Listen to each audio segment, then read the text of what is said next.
Hello, and welcome to New Mexico Rising. My name is Mandy, and here on this show, every week we interview some awesome people from around the country to bring you lifestyle tips, tricks, and more. And this week we have this. They fall in love with the game, but they think, I can never make a career out of this. Well, first place in these tournaments are six figures. First, if you're passionate about something, maybe you like to bake or make jewelry or walk dogs, try to turn that into a small business. It's not a scary movie. It's not a sort of fright fest for teens or 20-somethings. It's a proper family film that you'll feel really great from it. All that and more on New Mexico Rising.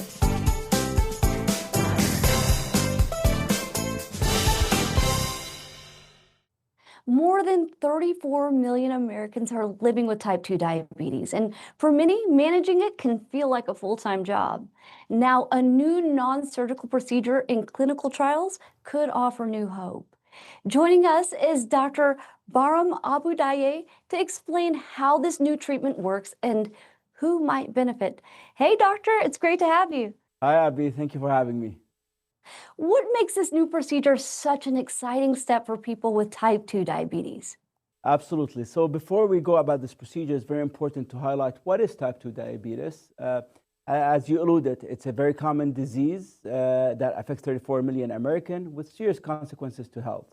At its core, the disease of type 2 diabetes is a problem with insulin resistance. Insulin is a hormone that your pancreas releases to help manage your sugar. In type 2 diabetes, the body becomes resistant to insulin, and the sugars in your blood gets chronically elevated, which have detrimental effects on your health. It really affects every organ system, from the brain to the eyes to the heart and to even the nerves in your legs. Therefore, understanding the root cause of the disease and tailored treatment that could modify the disease is why we're doing this study and developing this technology. And how does it work to help restore the body's natural balance? Absolutely. So currently, the way we manage type 2 diabetes is mostly focused on managing the symptoms of elevated blood sugars in the blood. And we have multiple medication that lowers the blood sugar, but few of these medication addresses this issue of insulin resistance, which is the fundamental problem in that disease. We now know that your GI tract plays an important part in regulating metabolism, especially this proximal part of the intestines called the duodenum. And we know that in type 2 diabetes, this intestine becomes diseased and it contributes to this insulin resistance. So this is targeting this pathology in that intestines through an endoscopic procedure. This is not surgery. We go through your mouth in a procedure similar to a colonoscopy for those who got colonoscopy. And we target that small intestines with gentle pulse electrical field or electrical pulses to regenerate or to reestablish healthy cells within that duodenum in order to reverse that root cause of insulin resistance and help manage the disease and delay its progression as we move forward. So this is how this treatment differs. It gives hope of addressing root causes of the disease, and that's why we're excited about it. And what results have you seen so far in the trials? So far, we've been in clinical trials for a few years, and these are early phase trials. Of course, we're doing the bigger trials as we're speaking. But from the earlier trials, we've seen that the safety profile of this intervention has been really good. But also we're seeing, what's really exciting, we're seeing not only blood sugar improvement, we're seeing global improvement in metabolism. So the blood sugar improves, but also the lipids improves, like the triglyceride, the cholesterol improves. And there is a modest weight loss that patients are realizing with this intervention. So it's safe, and it seems to be improving metabolism globally beyond just blood sugar control, which validates our assumption that this could be delaying the progression of the disease. Of course, these are early phase studies. More studies are ongoing in order to validate these findings. But hopefully, once we validate these findings, this could be a value added for patients with type 2 diabetes to delay the progression of their disease through an outpatient endoscopic procedure. And could this become an option for people already managing diabetes with medication? Absolutely. That's why if you're a patient with type 2 diabetes struggling to maintain control of your type 2 diabetes with medication, which is often the case for many diabetics in that class, I would encourage you to go to the study website, Reset Study, RECET, study.com, to get more information about this procedure, to assess your eligibility to be participating in this exciting opportunity, and to get referred to be considered to be part of this exciting trial. Thank you, Dr. Abu Dayyeh, for joining us today, and I hope you have a wonderful day. It's a pleasure being with you. Thank you for having me.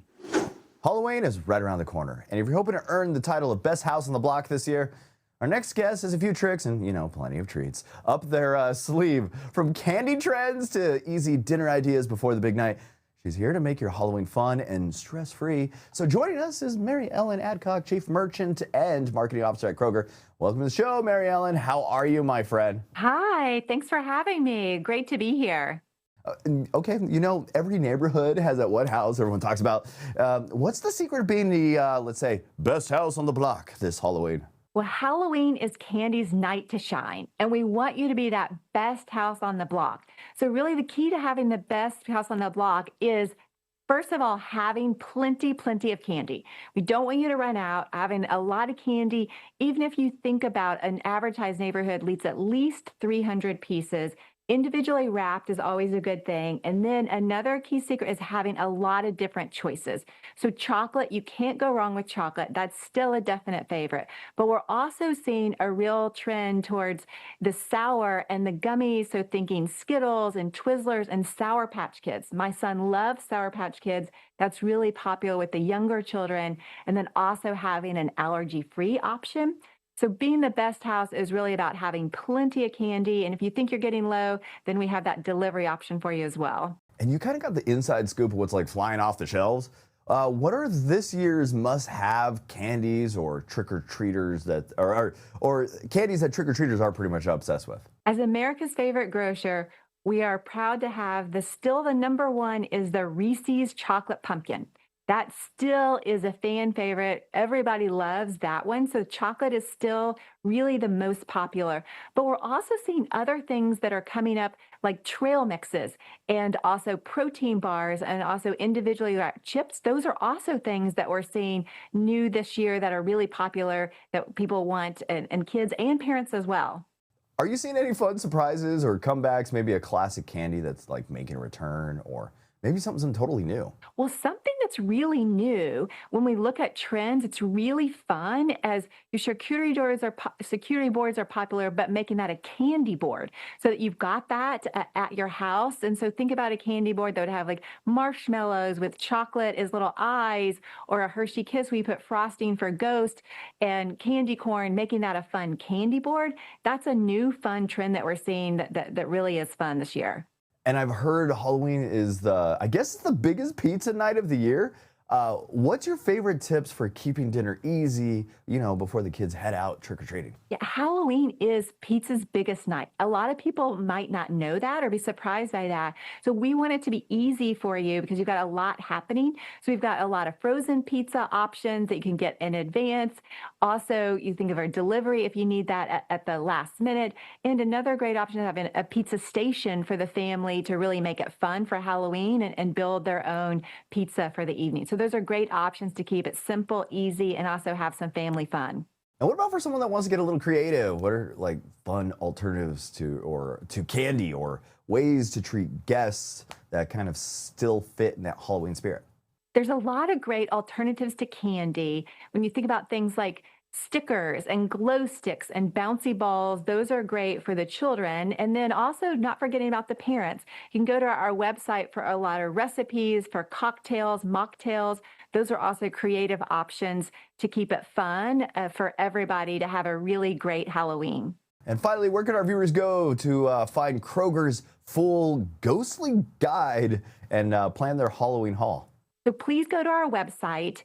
We've got a great app, and we've got delivery, pickup, and in-store, all great options so that everybody can have a fun, safe, and happy Halloween. Mary Ellen, thanks for joining us today. Thank you so much. Thanks for having us. Have a happy Halloween. When it comes to aging, most people worry less about wrinkles and more about losing mobility. October is National Physical Therapy Month, and the American Physical Therapy Association wants to change how we think about staying active with their PT for Future Me campaign. Joining us is Heather Jeffcoat, PT, DPT. Glad to have you here, Heather. Thanks for having me, Abby. What did the APTA survey find about what Americans fear most when it comes to aging? Yeah, the American Physical Therapy Association did a recent national survey, and they found that 2/3 of people say their greatest fear about aging is losing their mobility and the ability to do what they love. And as you mentioned, that fear was greater than other age-related concerns like wrinkles, but also they were more concerned about losing mobility over heart health and things such as early death. So I think it really reflects that deep value that they place on maintaining their independence throughout their lifespan, so that they can engage in meaningful activities like traveling or, even playing with their grandkids. And what's the biggest misconception about physical therapy? Yeah, a lot of people think of physical therapists as fix-it people. If you have an injury or you've had surgery, go to see physical therapy. But we have a huge role that we already play in prevention and wellness as well. So helping people improve mobility, strength, and balance, which carries over into all aspects of function down the line. And also, I think people think you need a doctor's referral because they're used to, being injured first, for example. But you can go directly to a physical therapist. You don't need a referral, and you should be integrating one in your physical treatment plan so that you can stay strong throughout your lifespan. And when should someone start seeing a physical therapist? Really, Abby, at any time. They can see it at all ages and any ability level. We have physical therapists in our profession that specialize just in pediatric therapy as well as geriatric therapy. We have specialists in oncologic therapy, in sports performance, in hand therapy, aquatic therapy, in my specialty, which is women's and pelvic health physical therapy, sort of dealing more with bowel and bladder issues. So we can help people with so many aspects of their function throughout their lifespan. And what is the PT for Future Me campaign all about? This campaign by the American Physical Therapy Association is really highlighting physical therapy's role in prevention and wellness so that they can maintain movement, maintain function, and really promote resilience throughout their full lifespan. And we want to make sure that people are, starting to ask themselves what kind of changes can they make today to better support the person and the activities that they want to do tomorrow. And where can our viewers go to learn more? Go to choosept.com for more information and to find a physical therapist near you. Thanks for joining us today, Heather. Thank you so much. The world's largest chess campus just opened in St. Louis, and it's already drawing legends and champions from around the world. Here to tell us more is Grandmaster Maurice Ashley. Welcome, Maurice. Thanks for having me, Abby. What makes the newly expanded St. Louis Chess Club campus so unique in the world of chess? Well, it's crazy here. You look at this place, and it is large, first of all, 30,000 square feet. If you ever thought maybe your chess club is going to be like a mom and pop thing, a few people go there and play. No, this is a place where people from all around the world can come and enjoy playing chess. They can enjoy watching chess. They can enjoy learning chess. They have a robust scholastic program, and they have the elite chess events in the world. The best of the best players. I mean, top notch. If you think LeBron James and Steph Curry and Kevin Durant in basketball, invite those people in to your camp. That's what they're doing with chess, inviting the best players on the planet. And so St. Louis is serious about not just being the U.S. capital of chess, but the global capital of chess, certainly in the world. And how does this reopening really strengthen St. Louis's place as the global capital of chess? Well, it was already the capital of chess in the U.S., and that was decreed by the U.S. Senate, by the way. This is not just me saying that. This was an official decree. Senate can't agree on anything. The politicians in Washington can't agree on anything, but they agree that St. Louis is the place if you want to play chess. Now they're taking that a step further, big step further, to be on the world stage by reopening the club, creating a state-of-the-art studio, broadcast studio, so people like me who like to talk and trash talk chess can have a nice home to stream from, and to have more kids coming in. They serve kids in the city and county all around, being able to service more people, more fans. and showcase these events to the world. Just incredible. So people from all around the planet can say, hey, you go to the US, we know exactly where to go if you want to look for amazing chess events. And what are some of the big events happening this month at the club?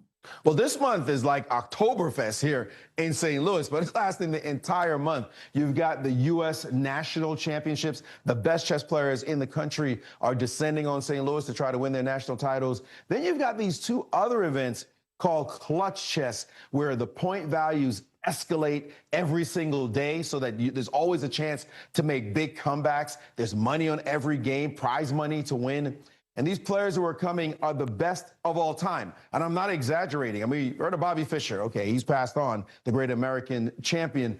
But the others who are going to be here, Garry Kasparov, who was world number one for 20 years, world champion for 15. He's going to be playing against another legend, Vishwanathan Anand, who was a 5-time world champion from India. It's like bringing Federer and Nadal back to play against each other, bring that nostalgia back for those who are fans of that generation. But then we have a new generation of players, which will feature the 19-year-old current world champion, Gukesh Damaraju. And guess what? He's not even one of the top 3 ranked at the moment in the world, despite being world champion, because Magnus Carlsen, who's world number 1, former world champion, will be playing. Hikaru Nakamura, world number 2, and Fabiano Caruana. Those last two are both the 2 top American players, as well as 2 and 3 in the world.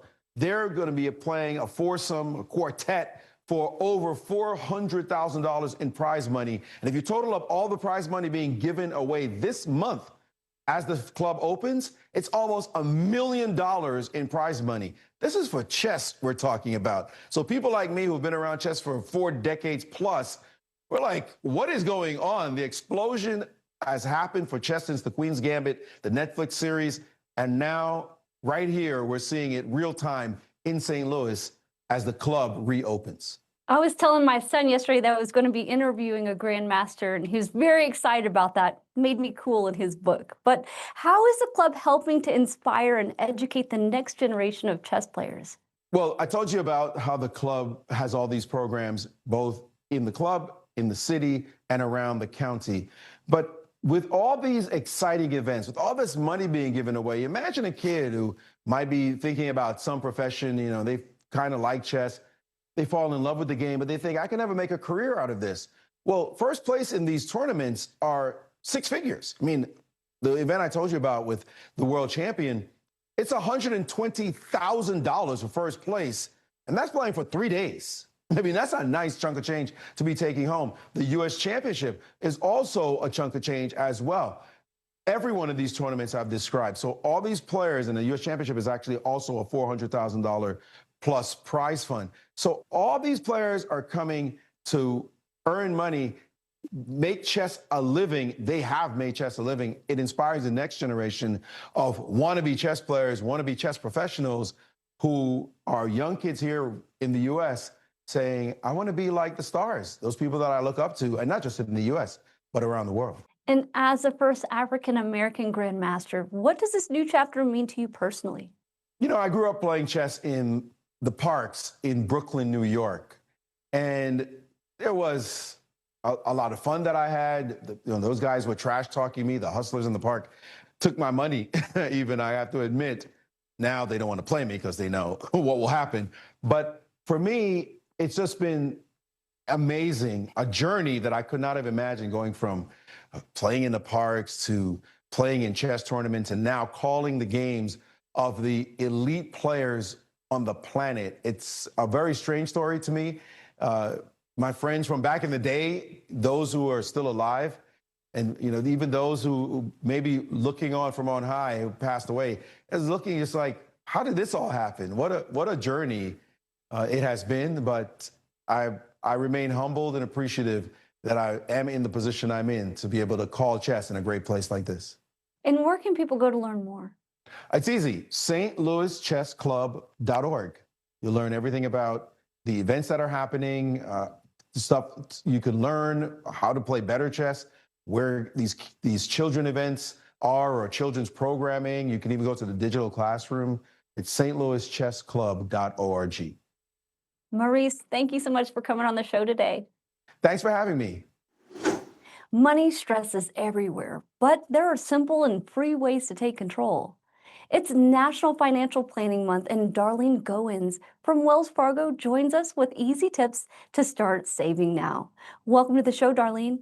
Thanks for having me. In today's economy, how are most Americans feeling about their personal finances?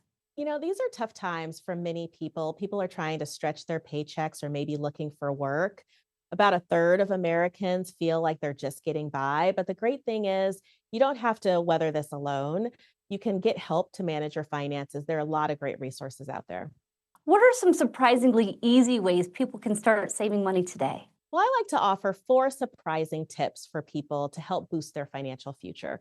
First, if you're passionate about something, maybe you like to bake or make jewelry or walk dogs, try to turn that into a small business. Work with a community development financial institution, and they can help you put together a business plan and figure out how to access startup capital. Second, in terms of your budget, we know housing costs are high, but if you're a renter, think of trying to negotiate your rent with your landlord. You don't have to accept an increase without first having a conversation. And then for caregivers, there are savings programs for people with disabilities and their families. Most states offer ABLE accounts. These can help you save for healthcare, transportation, and education. And as we wrap up the year and move into tax season, look into free tax preparation services. There are VITA centers, voluntary income tax assistance centers, that can help you maximize your refund and see if you're eligible for things like the child tax credit. Can you share a few free resources that can help families or individuals plan better financially? Sure, Wells Fargo and its foundation donate about $280 million to nonprofits to make resources available for free to communities. Some of those include the Small Business Resource Navigator that can help you get connected to a community development financial institution. Saver Life offers free scripts that can help you figure out how do you negotiate your rent with your landlord. And the National Disability Institute can help you understand and access ABLE accounts. And where can our viewers go to learn more or find those free resources?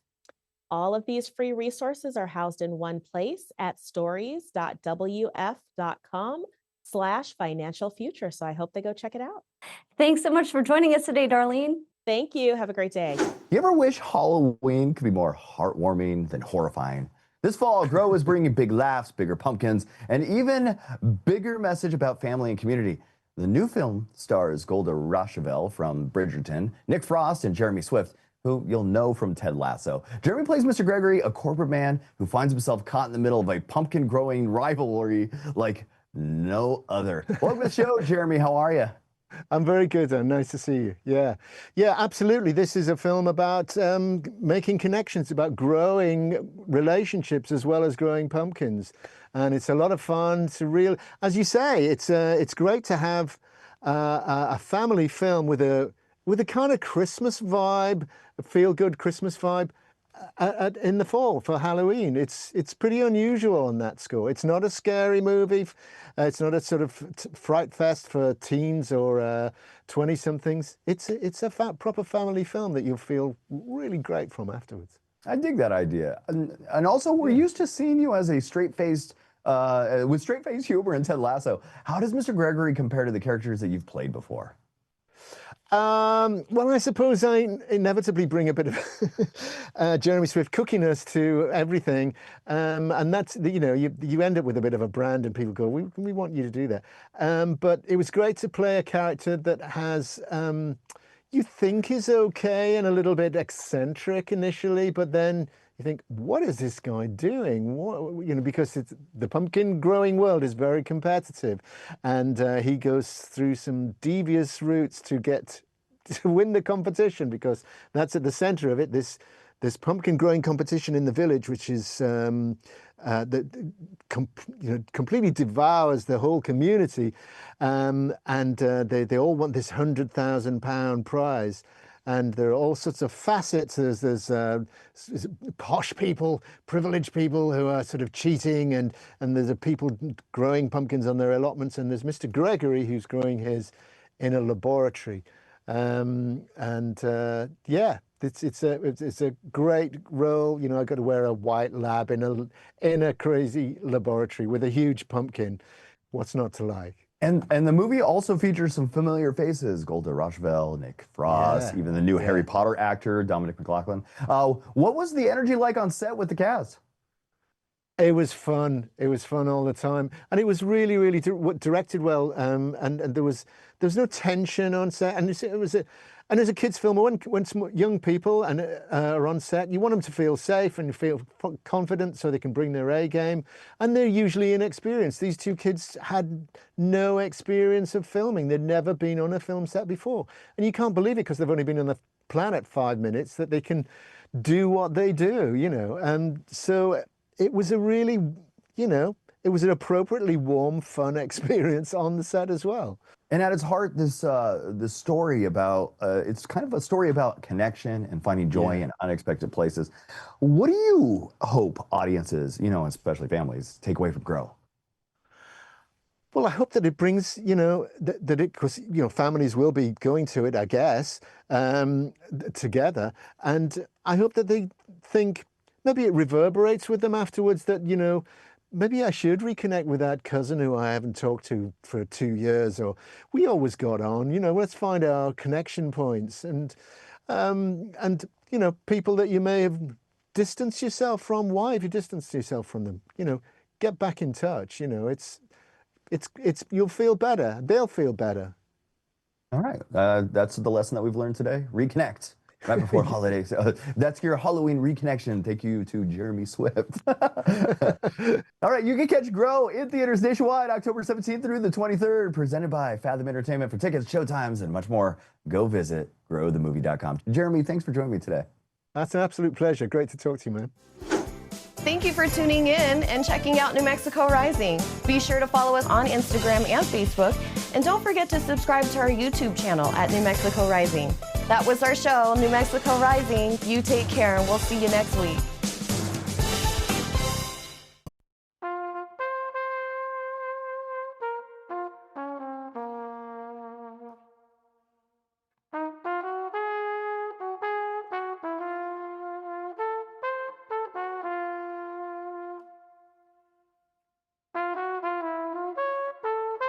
Valentine, string your magic arrow, pierce it through my heart. Valentine, bring me love and sorrow.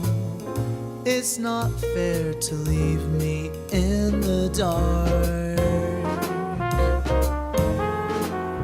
Every year I write you something different. Every tear's a fight. Maybe I don't deserve it. It's not fair to leave me in the dark. Valentine, I'm so blue. Every time, nothing new.